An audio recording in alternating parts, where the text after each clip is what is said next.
কালে চমৎকার কিছু দেখলে ইংরেজিতে বলে ফেলি না ওয়াও ওয়াও, বাহ বাহ, মাশাআল্লাহ। বিশ্বনবী বললেন, মা ইয়াহমিলুকা আলা কওলিকা বাহ বাহ ইয়া উমাইর, ও উমাইর, আমার এই কথা শুনে তুমি কেন বললা বাহ বাহ, চমৎকার চমৎকার কেন বললা? সাইয়েদনা উমাইর ইবনে হুমাম রাদিয়াল্লাহু তাআলা আনহু বললেন, ইয়া রাসূলুল্লাহ, আপনার এই কথা শুনে আমি বড্ড খুশি হয়েছি, আর আমি প্রত্যাশা করেছি আমি যদি ওই জান্নাতের মালিক হতে পারি তাহলে কতই না ভালো হতো। সুবহানাল্লাহ বলেন।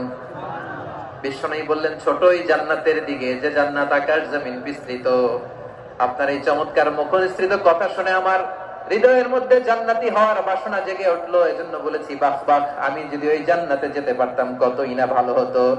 উমাইরের কথা শুনে বিশ্বনবী বললেন, ঠিক আছে উমাইর, জান্নাতে ঢোকার জন্য, এই জান্নাতের অধিবাসী হওয়ার জন্য যেহেতু তোমার এত আকাঙ্ক্ষা, আমি বলে দিলাম আনতা মিন আহলিহা, তুমি আল্লাহর ওই জান্নাতের অধিবাসী হবা। যাও উমাইর, তুমি ওই জান্নাতের অধিবাসী, ওই জান্নাত তুমি ঢুকবা, তুমি জান্নাতি। তার মানে সহজ কথায় তুমি জান্নাতি। সুবহানাল্লাহ বলেন। যখনই বিশ্বনবী বললেন জান্নাতি, সাইয়েদনা উমর রাদিয়াল্লাহু তাআলা খেজুর খাচ্ছিলেন আর মনে মনে ভাবে